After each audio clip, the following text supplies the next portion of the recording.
Leroux, président du groupe PS à l'Assemblée, l'invité politique de France Info ce matin avec Jean-François Aquili et Guy Birenbaum. Bonjour Bruno Leroux. Bonjour. Et si on arrêtait les frais, pour rester poli, vous pouvez nous le dire ce matin, c'est terminé, c'est fini, il n'y aura pas de révision de la Constitution sur la déchéance de nationalité?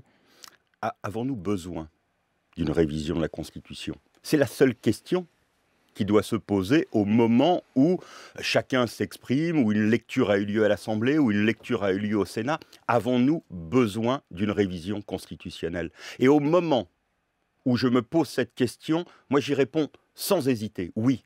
Oui, nous avons besoin de la révision constitutionnelle. Et d'ailleurs, au Sénat, comme à l'Assemblée, la droite et la gauche réunies ont dit qu'il y avait besoin d'assurer la sécurité juridique de ce nouvel État que connaît notre pays. Et donc, oui, nous avons besoin de cette révision constitutionnelle. Ce n'était pas ma question, c'est est-ce qu'elle aura lieu? C'est ça la question. Mais à partir du on moment n'y comprend rien. Mais à partir du moment, et c'est pour ça que je souhaite être clair, à partir du moment où tout le monde dit que l'on en a besoin, il faut expliquer les raisons qui peuvent bloquer. Allez-y. Mais la raison qui peut bloquer aujourd'hui, c'est qu'une partie, et je dis bien une partie de la droite, ne veut pas que le président de la République puisse se prévaloir d'une révision constitutionnelle, même sur des questions qui sont des questions essentielles pour notre pays et des questions consensuelles.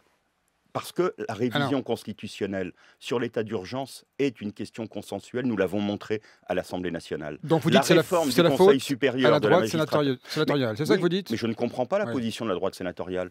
Donc il n'y aura pas de révision constitutionnelle. Techniquement, il n'y en aura pas. Écoutez, le président de la République va recevoir, je crois, ce matin, les présidents des deux assemblées, Claude Barthelone et Gérard Larcher. Chacun devra dire quelle est sa position, la façon dont il voit l'avenir de ce texte. Moi, je souhaite qu'il y ait un avenir à cette révision constitutionnelle et proche. Que nous puissions, parce que pour les Français, le débat a trop duré, que nous puissions le terminer le plus rapidement possible. Et je n'imagine pas que nous puissions le terminer sans apporter aux Français la protection que nous leur devons avec l'article 1 et la sanction que nous devons à ceux qui seront condamnés pour terrorisme avec l'article 2. S'il n'y a pas la déchéance, l'article 2, est-ce qu'il y aura tout de même un congrès sur à minima, sur juste l'article 1? Mais en tout cas, nous en aurions besoin, mais là encore. Vous dites oui, vous, patron des socialistes à l'Assemblée nationale? Moi, oui. Mais moi je dis qu'il faut protéger et sanctionner, donc que nous avons besoin de l'article 1 et de l'article 2. Donc s'il n'y a pas d'article 2, il n'y a pas de congrès? Mais j'ai observé, vous savez, pour qu'il y ait un congrès, nous devons, et là encore je vais être précis, réunir plus largement que la gauche, parce que nous n'avons pas à nous seuls la majorité des 3/5, et sur ce sujet, j'en suis heureux que nous n'ayons pas à nous tout seuls, parce que c'est un sujet qui devrait rassembler aujourd'hui la droite et la gauche. Mais j'entendais hier Monsieur Jacob, Monsieur Retailleau, qui disait qu'il ne peut pas y avoir de révision s'il n'y a que l'article 1. Donc qu'ils se mettent d'accord aujourd'hui, cela se voit trop que M. Larcher, M. Retailleau et Jacob veulent empêcher toute révision constitutionnelle. Et on pourrait changer ce que l'on veut, que leur position est une position de principe aujourd'hui, ne pas aller à Versailles. Vous dites ce matin, oui, nous on veut tout, et si ça ne se fait pas, c'est la faute à la droite. Voilà. Mais c'est ça en fait, c'est encore le débat gauche-droite. Mais oui, sauf que nous avons fait à l'Assemblée nationale ce qu'il fallait pour trouver un consensus. Le président de la République, dans la proposition initiale qu'il a faite, a essayé d'incarner l'unité en reprenant des propositions qui étaient des propositions que l'on savait importantes pour la droite. Et moi, j'appelle encore, au moment où nous parlons ce matin, chacun à la responsabilité. Leroux, il n'y aura pas de victoire qui ne sera pas partagée, qui ne sera pas celle du pays si nous arrivons à réviser ensemble cette Constitution. Cette histoire rend fou, puisqu'elle vous a joué des tours avec votre tweet d'il y a 8 jours, au moment des attentats de Bruxelles, quand vous avez jugé irresponsable l'attitude justement des sénateurs. Vous avez déjà exprimé des regrets depuis. Les politiques sont coupés à ce point du réel? Non, parce que là, j'étais dans un débat qui était le débat de l'après-midi. Je n'avais pas à être, je l'ai dit, au moment où j'ai anticipé et où j'ai répondu aux questions que vous me posez en fin de compte aujourd'hui. Ce n'était pas le moment. Et il y a en politique un moment pour faire les choses. Ce n'était pas le moment de porter le jugement sur la situation dans laquelle nous mettait la droite sénatoriale, même si je remarque qu'aujourd'hui, c'est le sens de vos questions depuis maintenant quelques minutes. Guy Birenbaum. Au-delà de ça, plus largement, à propos de l'utilisation des réseaux sociaux, est-ce que les politiques, on attend ça d'eux? Est-ce que vous ne devriez pas mettre le téléphone plus souvent dans la poche les uns et les autres? D'ailleurs, je l'utilise relativement peu et je pense que ce n'est pas le mode mode d'expression à privilégier. Le mode d'expression à privilégier, c'est le débat politique et c'est ce que nous faisons à l'Assemblée nationale, c'est-à-dire ce qui permet un contradictoire et de faire évoluer les choses. Le débat, malheureusement, par les réseaux sociaux, il installe des formules et ensuite il fait réagir sur des formules. Moi, je préfère le débat itératif qui permet d'avancer et pour cela, il faut privilégier l'Assemblée. Bruno Le Roux, Patrick Caner est-il dans le vrai quand il évoque une centaine de Molenbeek français? Vous êtes élu à Saint-Denis, il y a eu l'assaut du RAID, on s'en souvient, le 18 novembre. Saint-Denis, c'est quoi, c'est Molenbeek? Non. Non, Saint-Denis, c'est Saint-Denis. La France, c'est la France. Elle a un mode d'organisation différent. Et moi, je ne veux pas caricaturer ce qu'a dit Patrick Caner. Il a mis le doigt sur des quartiers qui vont mal, sur des quartiers où il doit y avoir ce que j'appelle depuis des années la reconquête républicaine, tout simplement parce que l'État ayant reculé, la République ayant reculé, le terrain ne reste jamais inoccupé. Et que ceux qui sont devenus prescripteurs d'un certain nombre de règles et de comportements sont, dans un certain nombre d'endroits, des religieux, notamment des salafistes. Et ça, la République ne peut pas l'accepter. Mais on peut les lister alors, ces quartiers? Ils existent? En faire un décompte, ce serait très certainement trop facile. Aucun quartier n'a la même caractéristique qu'une autre. La liste des quartiers qui connaissent des problèmes, elle est établie depuis longtemps dans notre pays. Depuis le début de la politique de la ville. Il faut y aller, la politique de la ville, ce n'est pas simplement... C'est pas forcément la même chose, des zones prioritaires et des quartiers envahis mais c'est bien pour des apprentis terroristes. Mais c'est bien pour ça que je ne fais pas une liste des quartiers et qu'il est impossible de faire une liste. C'est tellement plus facile d'avoir à commenter une liste. Non, il y a des quartiers qui aujourd'hui ont des caractéristiques différentes mais connaissent un problème majeur qui peut être partagé, qui est qu'on y applique quelquefois des règles. Ce n'est pas la première fois, il me semble avoir dit à vos micros, il y a maintenant quelques mois, que la peur que j'avais était que la condition des femmes avait reculé aujourd'hui dans un certain nombre de nos quartiers, que les droits des femmes avaient reculé. C'est bien parce qu'il y a eu dans ces quartiers aussi un recul de la République ces derniers mois et ces dernières années. Donc, et c'est à cela que nous devons nous atteler. C'est une bourde. Quand on met le doigt sur un problème, c'est jamais une bourde. Après, le terme, quand il est repris, mais là encore, on est sur des éléments de réseaux sociaux et de buzz qui sont faits autour d'un terme. Il l'a dit à la radio, une centaine de quartiers qui présentent des similitudes potentielles avec Molenbeek. C'est pas Twitter, c'est la radio. Mais des similitudes potentielles, ce n'est pas un signe égal qui est mis en face. Bon. Il a mis le doigt sur un problème. Oublions la formule, concentrons-nous sur le problème. Alors Bruno Le Roux, Myriam El Khomri a présenté sa copie devant les députés hier. La loi travail va-t-elle encore être amendée, détricotée, notamment par la majorité socialiste? Amendée, oui, dans un objectif qui est très clair, créer de la confiance.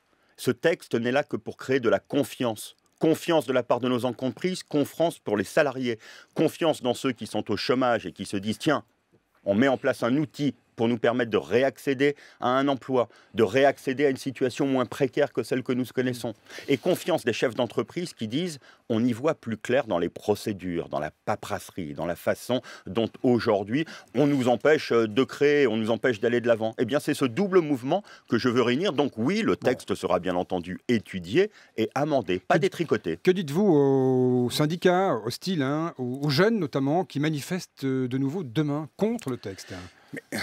D'abord que je veux continuer à leur expliquer. Ils vous énervent quand même, non? Il y a une partie de la gauche qui est dans la rue. Mais quand je suis dans l'explication, j'essaie de ne pas être dans l'énervement. Et donc je m'aperçois que ce n'est pas d'abord toute la jeunesse, qu'il y a les principaux syndicats qui discutent. Mais je pense qu'il y a toujours dans ces moments où s'expriment un certain nombre de revendications. Je remarque qu'il y aura demain les syndicats de la fonction publique qui appellent au moment où nous avons réaugmenté, alors que cela n'avait pas été fait, le point d'indice. Et c'est pour ça que je dis qu'il est normal qu'à un moment donné, des mécontentements, des ras-le-bol puissent s'exprimer, mais il faut regarder la réalité des textes.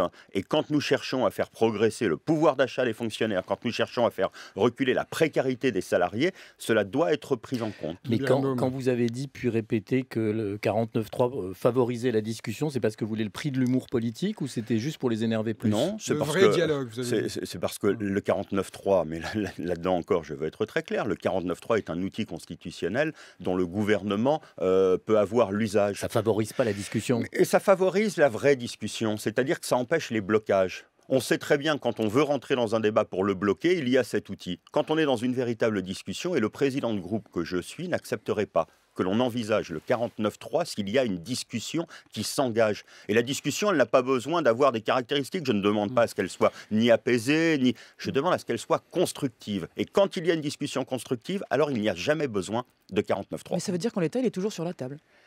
Ah bah ça c'est le gouvernement, vous savez, il n'a pas été supprimé de la Constitution. Certes, non. L'opposition ne veut pas qu'on réforme la Constitution, donc il n'a pas été supprimé de la Constitution, il existe, moi je n'en souhaite pas l'usage. Dans ce contexte de discussion autour de la loi travail, Emmanuel Macron, dans les colonnes du Parisien aujourd'hui en France, conseille à Carlos Tavares, le patron de PSA, c'est ce matin, d'y réfléchir davantage, vous savez, au sujet de sa rémunération qui a doublé pour s'élever à 5,2 millions d'euros. Et vous ? Mais cette rémunération n'a absolument... aucun fondement quand on la regarde. Elle est, mais comme beaucoup de rémunérations d'ailleurs de patrons, elle ne correspond pas à une force de travail, ni même à une force de réflexion, ni même à une force de décision. Et donc il faut revenir à des rémunérations qui puissent avoir une signification sur une échelle dans une entreprise, sur une échelle de rémunération. Et donc je suis, oui, choqué par cette rémunération, d'autant plus choqué quand même qu'on me parle des bons résultats. Oui, les résultats se sont améliorés, mais parce que l'État a mis au service de l'entreprise un outil puissant, celui de la recapitalisation, qui lui a permis, dans les moments difficiles, de repartir de l'avant. Et la réussite d'une entreprise ne se juge pas simplement 2 ans après, c'est plusieurs années. Et donc, il y aurait des motifs d'attendre en matière d'augmentation de rémunération et de se souvenir que l'État était présent dans les moments difficiles. Alors, puisque Jean-Christophe Cambadélis vous a demandé de vous prononcer, leur tourne, moi j'ai envie de vous poser une question ce matin. Vous êtes pour ou contre, puisque le premier secrétaire du PS a apparemment sommé tout le monde à la question, pour ou contre la candidature de François Hollande en 2017 ? Pour. Si la réponse devait se limiter à cela, pour, mais je pourrais détailler les raisons pour lesquelles la façon dont la réforme est en train de transformer notre pays, dont les résultats, et non pas des résultats éphémères, des résultats qui vont s'inscrire dans le fond de ce que nous avons fait, qui vont changer. Ça ne se voit pas encore, hein, à part un petit bout de cagnotte, là, on ne voit pas grand-chose. D'abord, il n'y a pas de cagnotte, il y a une baisse des déficits, une baisse des déficits publics, une baisse des déficits sociaux. Mais quand on a un pays qui n'a connu ces 10 dernières années que la hausse des déficits, qui n'a connu que la baisse de la croissance, c'est quand même intéressant et important pour les Français que de dire que sur chacun de ces domaines, nous sommes en train de retourner les choses, nous sommes en train de les améliorer durablement. Et donc oui, je pense que le président de la République est le mieux à même de dire pourquoi il a fait cela et ce qu'il veut poursuivre. Les chiffres du chômage ne vont pas dans le sens de ce que vous venez de dire. Non, quand même. C'est d'ailleurs toujours le chantier prioritaire avec des chiffres, la ministre l'a rappelé, qui sont erratiques d'un mois à l'autre, qui montent très fort, qui baissent très fort. Et donc, il y a la nécessité, s'il y avait un motif supplémentaire pour que la loi travail soit une loi qui crée de la confiance, ce serait celui-là. Vous imaginez l'année prochaine d'autres candidatures un peu de gauche, hein, Jean-Luc Mélenchon, tiens, pourquoi pas Nicolas Hulot, puisque ça bruit, c'est non. Pour le moment. Ça y est, il vient de dire non. C'est non. Il vient de dire non. Mais j'imagine d'autres souffler. candidatures, mais je veux faire le rassemblement populaire le plus large possible derrière le président de la République. C'est à ce à quoi s'attelle, vous parliez de Jean-Christophe Cambadélis, le premier secrétaire du Parti socialiste. Et ce sera le mot de la fin. Car il est 7h59. Merci beaucoup, Bruno Leroux.